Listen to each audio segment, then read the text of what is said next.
and welcome to VAJ Home Bakers. இன்னைக்கு வீடியோவில் நம்ம ஒரு நியூ மாடல் கேக்கு, அதாவது ஸ்பேசஸ் வச்சு 7 டயரில் ஒரு வெட்டிங் கேக் எப்படி ரெடி பண்ணலாங்கிறத பார்க்கலாம். இந்த மாதிரி டிஃப்ரெண்ட் டைப்பில் உள்ள கேக் டெக்கரேஷன்ஸ் எல்லாம் நீங்கள் தெரிஞ்சுக்கணும் அப்படின்னா வீடியோ மறக்காமல் லைக் பண்ணுங்கள், கமெண்ட் பண்ணுங்கள். அதே மாதிரியே சேனலை மறக்காமல் சப்ஸ்கிரைபும் பண்ணுங்கள். வாங்க வீடியோக்குள்ளே போகலாம். இதில் டோட்டலாக 2 kg பட்டர்ஸ்காட்ச் கேக்கு சேர்த்துருக்கிறேன். பேலன்ஸ், அதாவது அது 2 டயருக்கு தான் பண்ணியிருக்கிறேன். பேலன்ஸ் உள்ளது 2 டயர் டம்மியில் சேர்த்துருக்கிறேன். இப்போ பட்டர்ஸ்காட்ச் கேக்கோட ரெசிபி பார்க்கணும் அப்படின்னா ரெசிபி வீடியோ ஆல்ரெடி அப்லோட் பண்ணியிருக்கிறேன், லிங்க் டிஸ்கிரிப்ஷனில் கொடுக்குறேன். ஸோ டோட்டலாக இப்போ 7 டயர் இருந்தாலும் 4 டயரில் கேக்கும் மீதி 3 ஸ்பேசஸும் ஆக்ரலிக் அந்த மாதிரி கிளாஸ் டைப்பில் உள்ள ஸ்பேசஸ் தான் கொடுத்துருக்குறேன். இப்போ பொதுவாக ஒரு வெட்டிங் கேக் அப்படிங்கும்போது ஒரு கிராண்ட் லுக் தான் எதிர்பார்ப்பாங்க. ஏன்னா கேக்கு அதிகமாக தேவைப்படாது, ஜஸ்ட்டு அந்த கட் பண்ணிவிட்டு எடுத்து மாற்றி வச்சுருவாங்க. அப்போ தானே எல்லாருக்கும் சர்வ் பண்ணுறதுக்கெல்லாம் அந்த நேரம் டைம் இருக்காது இல்லையா? ஸோ அதனால் ஜஸ்ட்டு கிராண்ட் லுக்கு வேணும் அண்ட் கட் பண்ணுறதுக்கு கேக்கும் வேணும் அப்படி தான் சொல்லி தான் கேட்டிருந்தாங்க. அது மட்டும் இல்லை, இப்போ கேக்கு நல்லா கிராண்டாக வேணும், அதுவும் பட்ஜெட்டு கொஞ்சம் கம்மியாக இருக்கிறது மாதிரியே வேணும். அப்படிங்கிற பட்சத்தில் நமக்கு டம்மி தான் போட்டு செய்ய முடியும். ஸோ இந்த 4 டயர் கேக்கில் பார்த்தீங்கன்னா பாட்டம் 2 டயரில் உள்ளது டம்மியில் தான் போட்டிருக்கேன். டாப்பில் உள்ள 2 டயரில் உள்ளது தான் கேக்கு கொடுத்துருக்குறேன். ஸோ அந்த கேக் பார்த்தீங்கன்னா எங்களோட ஒரு ரிலேஷனோட மேரேஜுக்கு தான் நான் செய்திருந்தது. ஸோ அவங்களுக்கு கொஞ்சம் மாடல்ஸ் எல்லாம் கொடுத்துருந்தேன். கொஞ்சம் அவங்க கொஞ்சம் கிராண்டாக வேணும், ரொம்ப பெருசாக வேணும்னு சொல்லி கேட்டிருந்தாங்க. ஸோ கொஞ்சம் வெரைட்டி மாடல்ஸ் எல்லாம் செலக்ட் பண்ணி கொடுத்த போது அவங்க இந்த மாடல் தான் செலக்ட் பண்ணி கொடுத்தாங்க. ஸோ அது மட்டும் இல்லை, இந்த கேக்கு செய்கிறது பார்த்திங்கன்னா ஃபேமிலியில் உள்ள மேரேஜ் அப்படிங்கிறதுனால ஃபங்க்ஷன்லேயே நிற்கணும், நமக்கு இந்த ஒர்க்கும் இருக்குது. அதை மேனேஜ் பண்ணி டைம் எல்லாம் அட்ஜஸ்ட் பண்ணி தான் இந்த கேக் நான் செய்திருந்தேன். இந்த 2 kg கேக்கு செய்கிறதுக்காக நான் சூஸ் பண்ண டின்ஸ் எதெல்லாம்னு பார்த்தீங்கன்னா 7 inch 2 டின் அப்படின்னா அதில் 1.5 kg வரும். தென் 4 inch 2 டின் அதில் 1/2 kg வரும். அப்படி டோட்டலாக 2 kg கேக்கு செய்திருக்கேன். இனி உங்களுக்கு இந்த 7 டயர் கேக்கும் என்னென்ன சைஸுக்கு செய்திருக்கிறேன், அந்த லேயர் அரேஞ்ச்மெண்ட்ஸ் எப்படிங்கிறத உங்களுக்கு சொல்கிறேன். பாட்டம் டயர் டம்மி கொடுத்துருக்குறேன். அது பார்த்தீங்கன்னா 12 inch உள்ளது, 12 inch டயாக் உள்ளது. தென் ஹைட்டு 4 inch வரும். எல்லா லேயருமே ஹைட்டு 4 inch தான் கொடுத்துருக்குறேன். ஸோ அதோட பேஸ் சைஸஸ் மட்டும் என்ன ஆர்டரில் கொடுத்துருக்குறேங்கிறத சொல்கிறேன். ஸோ பாட்டம் பார்த்தீங்கன்னா 12 inch டம்மி கொடுத்துருக்குறேன். அதுக்கு மேலே 10 inch ஸ்பேசர், தென் அதுக்கு மேலே 9 inch டம்மி, அப்புறமா அதுக்கு மேலேயே 8 inch ஸ்பேசர், அப்புறம் 7 inch சைஸுக்கு கேக்கு, தென் அதுக்கு மேலே 6 inch ஸ்பேசர், அப்புறமா லாஸ்ட்டாக 4 inch கேக்கு. ஸோ இந்த ஆர்டரில் தான் நான் சைஸ் அரேஞ்ச் பண்ணியிருக்கிறேன்.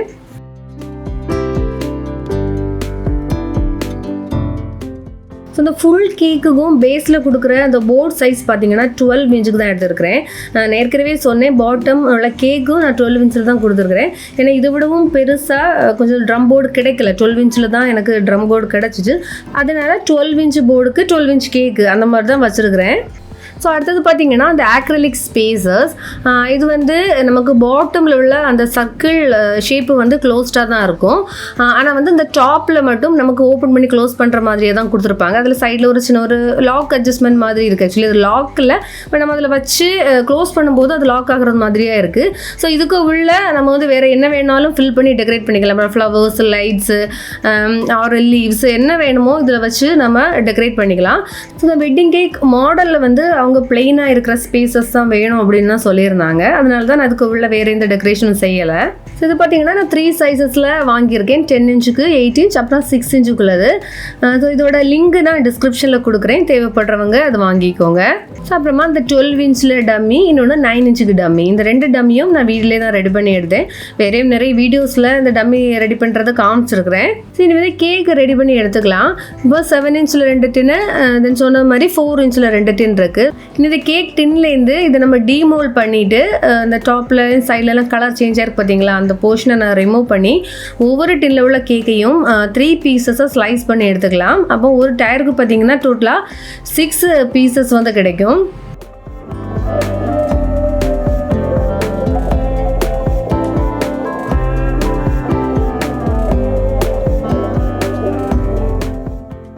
ஸோ இது 1 by 1 எல்லா லேயர்ஸையும் ஸ்டாக் பண்ணி இந்த க்ரம் கோட் பண்ணி எடுத்துக்கணும். ஸோ இதில் பார்த்தீங்கன்னா இப்போ நார்மலாக டயர் கேக்குக்கு பாட்டமில் ஒரு சர்க்கிள் போர்ட் கட் பண்ணி சென்டரில் ஹோல் போட்டு வச்சுருப்பேன் இல்லையா? ஸோ அது மறந்து போய் எல்லா டயர் கேக்குக்கும் செய்கிறது மாதிரி இதுக்கும் நான் ரெடி பண்ணிட்டேன். பட் இதுக்கு அந்த மாதிரி தேவை கிடையாது. ஸோ நான் க்ரம் கோட்டிங் முடித்து அதெல்லாம் செட் ஆனதுக்கு அப்புறமா அந்த போர்டை ரிமூவ் பண்ணிவிட்டு இந்த கேக்கை சர்க்கிள் ஷேப்பில் உள்ள போர்டுக்கு நான் சேஞ்ச் பண்ணிட்டேன். அப்புறமா இதில் வந்து நம்ம ஸ்கியூவர்ஸ் வைக்கணும். மெயினாக வந்து இப்போ ஸ்கியூவர்ஸ் நம்ம 2 விஷயத்துக்கு வைப்போம். ஒன்று வந்து அந்த லேயர்ஸ் எல்லாமே கொலாப்ஸ் ஆகாமல் இருக்கிறதுக்காகவும், தென் டயர் கேக் ஸ்டாக் பண்ணும்போது டாப்பில் உள்ள கேக் வந்து உள்ள பல்ஜ் ஆகக்கூடாது, ஸ்டேபிளாக இருக்கணும் அப்படிங்கிறதுக்காகவும். ஸோ இதுக்கு நம்ம டாப்பில் அந்தளவுக்கு வெயிட் ஏறாது, அதனால உடன் ஸ்கியூவர்ஸ் எல்லாம் தேவையில்லை. இப்போது பேப்பர் ஸ்கியூவர் ஒரு பிளாஸ்டிக் ஸ்கியூவர் ஏதாவது வச்சா போதும். இனி பார்த்தீங்கன்னா நம்ம டம்மி போர்டில் செட் பண்ணிக்கலாம். ஸோ டம்மி போர்டில் ஃபிக்ஸ் ஆகிருக்கணும்னா இந்த மாதிரி டபுள் சைட் டேப்பு எடுத்துக்கலாம். ஸோ நான் ஃபஸ்ட்டே சொன்னேன், மொத்தமாக கேக்கோட பாட்டமில் 12 இன்ச்சுக்குள்ளே ட்ரம் போர்டு எடுத்துருக்கிறேன். தென் அதுக்கு மேலே இன்னொரு டம்மி இருக்கு இல்லையா, அது வந்து 9 இன்ச்சுக்குள்ளது. ஸோ 9 இன்ச் டம்மி வைக்கிறதுக்காக 9 இன்ச்சுக்குள்ளே சர்க்கிள் போர்டு ஒன்று எடுத்துருக்கிறேன். ஸோ இந்த 2 போர்டுலையும் டம்மியை வந்து ஃபிக்ஸ் பண்ணி எடுத்துக்கலாம். இனி வந்து இந்த 2 டம்மிக்கும் கூட க்ரம் கோட்டிங் கொடுத்துக்கலாம். ஸோ க்ரம் கோட்டிங் இப்போ தேவையில்லை, இப்போ டேரெக்டாக ஐசிங் வேணும் கூட செய்யலாம். பட் வந்து இப்போ ஓனாக நம்ம வீட்லேயே ஹோம்மேடாக செய்ததுனால அந்த சைட்ஸ் எல்லாம் நல்லா ஃபினிஷிங்காக இருக்காது. ஸோ அது கொஞ்சம் லெவலப் பண்ணி எடுக்கிறதுக்காக தான் இந்த மாதிரி க்ரம் கோட்டிங் கொடுத்து ஸ்க்ராப்பர் வச்சு அதை நான் ஃபினிஷ் பண்ணி எடுத்துப்பேன். ஸோ நான் ஃபஸ்ட்டே சொன்னேன் இல்லையா, அந்த போர்டு வந்து சேஞ்ச் பண்ணுறது. ஸோ அதை நான் சேஞ்ச் பண்ணியிருக்கிறேன். ஸோ அதோட பேஸில் பார்த்தீங்கன்னா சர்க்கிள் போர்ட்ஸ் எடுத்துருக்கிறேன். இப்போ இந்த 7 இன்ச் கேக் அப்படின்னா ஒரு 8 இன்ச்சு டயாவில் இருக்கிறது மாதிரியாக அப்படி தான் போர்டு எடுத்துருக்கிறேன். அதுக்கப்புறமா ஐசிங் செய்துக்கலாம். ஸோ நான் ஐசிங் செய்கிறதுக்கு க்ரீமில் பார்த்தீங்கன்னா லைட்டாக க்ரீன் கலர் ஆட் பண்ணியிருக்கிறேன். ஏன்னா நம்ம பியூர் ஒயிட்டை விடவும் கொஞ்சம் கலர் சேஞ்ச் இருக்கும், நல்லாயிருக்கும். ஸோ நான் வந்து லைட் க்ரீன் கலர் கொடுத்துருக்குறேன். ஸோ பர்ஃபெக்டாக ஐசிங் எப்படி செய்யணும் அப்படிங்கிற வீடியோ நல்லடி அப்லோட் பண்ணியிருக்கிறேன். அதே மாதிரியே க்ரீம் நல்லா ஸ்டிஃபாக எப்படி பீட் பண்ணுங்கிற வீடியோவும் அப்லோட் பண்ணியிருக்கிறேன். 2 வீடியோவோட லிங்கை டிஸ்கிரிப்ஷனில் கொடுக்குறேன், பார்க்காதவங்க பாருங்கள். அப்புறமா இந்த டாப் டயரில் உள்ள கேக்குக்கும் ஐசிங் முடிச்சு எடுத்துக்கலாம்.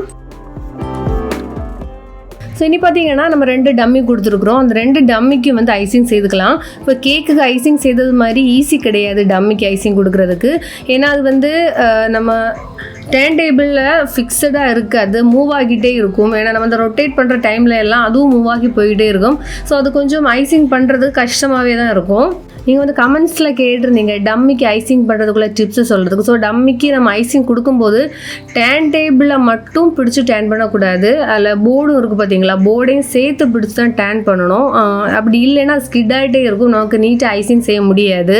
ஸோ இந்த 4 டயர் கேக்குக்கும் ஐசிங் முடிச்சாச்சு. ஸோ இதை ஐசிங் பண்ணது பார்த்தீங்கன்னா ஒரு நாள் முன்னாடியே ஈவினிங்கே நான் செய்து வச்சுட்டேன். நான் ஆல்ரெடி சொன்ன மாதிரி இப்போ ஃபங்க்ஷனுக்கும் போகணும் இல்லையா, இப்போ நைட்டு வந்து செய்ய முடியுமாங்கிறது ஒரு டவுட் தான். அதனால் போகிறதுக்கு முன்னாடி ஐசிங் செய்துட்டேன். ஸோ நெக்ஸ்ட் டே மார்னிங் பார்த்தீங்கன்னா நான் இதில் ஸ்டென்சில் ஒர்க்கில் பெயிண்டிங் கொடுத்துருக்குறேன். ஸ்டென்சில் வந்து விப்டு க்ரீமில் வச்சு டெக்கரேட் பண்ணல, பெயிண்ட் பண்ணியிருக்கிறேன், கோல்டு பெயிண்ட். ஸோ அந்த கோல்டு பெயிண்ட் நம்ம எப்படி ப்ரிப்பேர் பண்ணோம் அப்படிங்கிறதெல்லாம் அந்த gold dust painting, silver dust painting அப்படிங்கிற ஒரு டாப்பிக்கில் ஒரு வீடியோ அப்லோட் பண்ணியிருக்கிறேன். வேணா அதோட லிங்க் டிஸ்கிரிப்ஷனில் கொடுக்குறேன். ஸோ அந்த மெத்தடில் தான் வந்து இந்த பெயிண்ட் ரெடி பண்ணி நான் அந்த ஸ்டென்சில் பேட்டர்னை வந்து பெயிண்ட் பண்ணி எடுத்துக்கிட்டேன். ஸோ இதில் டோட்டலாக வந்து 4 கேக்ஸ் வருது இல்லையா, அதில் வந்து 3 கேக்ஸில் நான் வந்து இந்த மாதிரி ஸ்டென்சில் ஒர்க்கு கொடுத்தேன். பேலன்ஸ் 1ல் வந்து டாப்பர் வரும், அதனால அதில் ஸ்டென்சில் டெக்கரேஷன் எதுவும் கொடுக்கல. ஸோ இந்த ஸ்டென்சில் ஒர்க் பார்த்தீங்கன்னா நான் நெக்ஸ்ட் டே மார்னிங் செய்திருந்தேன். அதாவது ஃபங்க்ஷனுக்கு போகிறதுக்கு முன்னாடி இதெல்லாம் ரெடி பண்ணி வச்சுட்டு தான் அப்புறமா நான் ரெடி ஆகி ஃபங்க்ஷனுக்கு கிளம்புனேன். ஸோ இது பார்த்தீங்கன்னா நான் டோட்டலாக ஒரு 4 செட்டாக ரெடி பண்ணி அங்கே கொண்டு போய் அசம்பிள் பண்ணேன். ஃபஸ்ட்டு வந்து அந்த 10 இன்ச்சுக்குள்ளே ஆக்ரிலிக் ஸ்பேசர் இருக்கு இல்லையா, அதை வந்து அந்த 12 இன்ச்சு டம்மிக்கு மேலே வச்சுட்டு ஸோ அதில் வந்து இந்த ஃப்ளவர் வச்சுள்ள டெக்கரேஷனை முடிச்சு இதை ஒரு செட்டாக தனியாக எடுத்து வச்சுட்டேன். ஸோ இந்த ஃப்ளவர்ஸ் டம்மியில் நமக்கு இன்சர்ட் பண்ணுறதுக்கு முடியாது, நான் அதனால் ஃபஸ்ட் அதில் கொஞ்சம் ஹோல்ஸ் கொடுத்துட்டு அதுக்கப்புறமா தான் அந்த ஃப்ளவர்ஸ் வந்து உள்ளே வச்சேன். அதேமாதிரி இப்போ ஃப்ளவர்ஸோட ஸ்டெம் வந்து திக்னஸ் அதிகமாக இருக்குது அப்படின்னா அந்த ஸ்டெம்மை எடுத்துகிட்டு அதில் சின்ன உடன் ஸ்டிக்ஸ் இருக்கும் பார்த்தீங்களா, அந்த ஸ்டிக்ஸ் வச்சு இந்த டம்மியில் வந்து இன்சர்ட் பண்ணணும். ஸோ அடுத்த செட் பார்த்தீங்கன்னா 9 இன்ச் டம்மிக்கு மேலே 8 இன்ச்சில் உள்ள ஸ்பேசர் வச்சுருக்கிறேன். ஸோ இந்த வெட்டிங் நடக்கிற ஆடிட்டோரியம் எங்களுக்கு கொஞ்சம் பக்கத்தில் தான். ஸோ அங்கே டெக்கரேட் பண்ண அந்த ஃப்ளவர்ஸ் தான் நான் இங்கே எடுத்துகிட்டு வந்தேன். ஸோ இந்த கேக்கோட ப்ரைஸ் பார்த்தீங்கன்னா நான் டோட்டலாக 4000 சார்ஜ் பண்ணியிருந்தேன். ஸோ அதுக்கப்புறமா பார்த்தீங்கன்னா 7 இன்ச் சைஸில் உள்ள கேக்.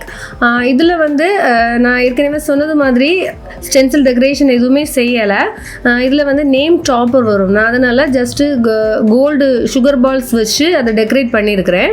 ஸோ அந்த கேக்கில் பார்த்தீங்கன்னா ரொம்ப ஏர்லியராக ஐசிங் செய்து வச்சதுனால கொஞ்சம் அங்கேயே கிராக் வந்துருச்சு. பட் லக்லி அந்த ஒரு சைடு கொஞ்சம் நீட்டாக இருக்குது. ஸோ அதை வந்து நான் ஃப்ரெண்டில் எடுத்துகிட்டு அந்த கிராக் விழுந்ததை நான் பேக்கில் வச்சுருக்கிறேன்.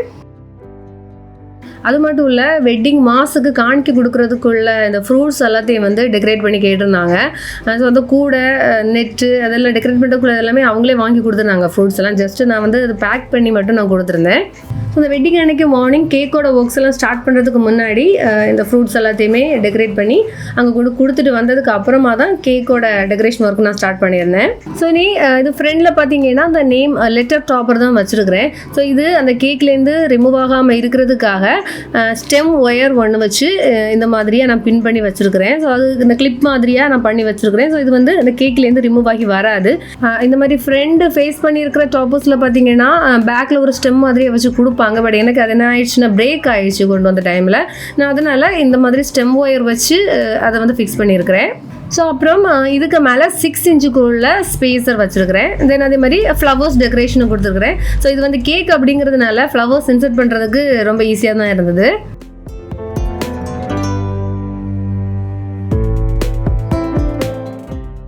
ஸோ ஏடிஎம் டாப் டயர் அந்த 4 இன்ச்சுக்குள்ள கேக்குக்கு பார்த்தீங்கன்னா ஜஸ்ட் அந்த மினி ஃப்ளவர்ஸ் மட்டும் வச்சு கவர் பண்ணியிருக்கிறேன். ஏன்னா இதில் கப்பிள்ஸ் ஃபிகரின் ஒன்று இதோட டாப்பில் வைக்கிறது மாதிரியே தான் பிளான் பண்ணியிருக்கிறேன். ஸோ அதில் வந்து நிறைய ஃப்ளவர்ஸ் வச்சாச்சுன்னா அந்த ஃபிகரின் வந்து வெளியில் தெரியாது. அதனால் இந்த மாதிரி சிம்பிளாக நான் டெக்கரேட் பண்ணியிருக்கிறேன். ஸோ டோட்டலாக 4 செட்டு கேக்கு இவ்வளோ தான். இது வந்து நான் கொண்டு போகிறதுக்கு பேக் எதுவும் பண்ணலை. என்ன நான் ஆல்ரெடி சொன்னது மாதிரி ஆடிட்டோரியம் பக்கத்தில் அப்படிங்கிறதுனால கார் டிக்கியில் டேரெக்டாக எடுத்து வச்சு அப்படியே நான் கொண்டு போயிட்டேன்.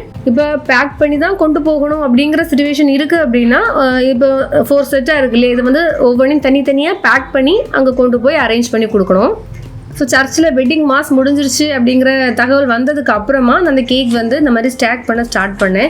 ஸோ ரொம்ப டென்ஷனாக தான் இருந்துச்சு. ஏன்னா ஹைட் அதிகமாக இருக்கிறதுனால நிற்குமா, ஏன்னா பேஸில் வந்து ஸ்டாண்ட் வேறு கேக் ஸ்டாண்ட் வேறு வச்சுருக்கிறேன். அது ஒரு பயமாகவே இருந்துச்சு. ஏன்னா அது லைட்டாக அந்த ஷேக் ஆகிற நேரம்லாம் எனக்கு கை ஷேக் ஆகிட்டே இருந்துச்சு. அதுவும் இல்லை இப்போ நான் அது ஸ்டேஜில் நின்று டெக்கரேட் பண்ணிகிட்ருக்கிறேன். ஸோ கீழே பார்த்தீங்கன்னா நிறைய பேர் உட்காந்துருந்தாங்க. அப்போது எல்லாரோட ஃபோக்கஸும் நம்ம மேலே தானே இருக்கும். எங்கே உட்காந்து இந்த கேக் டெக்கரேட் பண்ணிகிட்டு இருக்கும்போது அதுவும் இல்லை இப்போ ரொம்ப ஏலியராக இது மாதிரி செட் பண்ணி வைக்கிறதா இருந்ததுன்னா யாராவது தெரியாமல் வந்து தட்டிட்டா விழுந்துருமோ அப்படிங்கிற ஒரு பயம். அதனால் கரெக்டாக அவங்களோட வெட்டிங் மாஸ் முடிஞ்ச அந்த டைமில் தான் நான் இதை ஸ்டார்ட் பண்ணி டெக்கரேட் பண்ண ஸ்டார்ட் பண்ணேன்.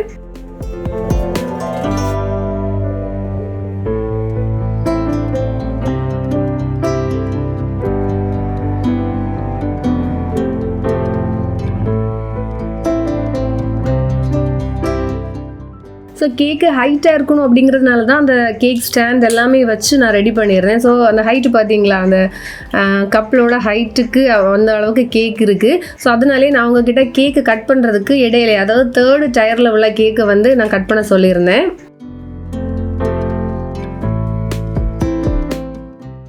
ஸோ இந்த கேக் டெக்கரேஷன் வீடியோ உங்களுக்கு பிடிச்சிருக்குன்னு நான் நம்புகிறேன். ஏதாவது டவுட்ஸ் இருக்குன்னா கமெண்ட்ஸில் கேளுங்க. லேட் ஆனாலும் நான் கண்டிப்பாக ரிப்ளை பண்ணுவேன். ஏன்னா இப்போ கமெண்ட்ஸ் வந்து நிறைய வருது. ஸோ ரிப்ளை பண்ணுறதுக்கு கொஞ்சம் டைம் அதிகமாக தேவைப்படுது. அதனால தான் டிலே ஆகுறது.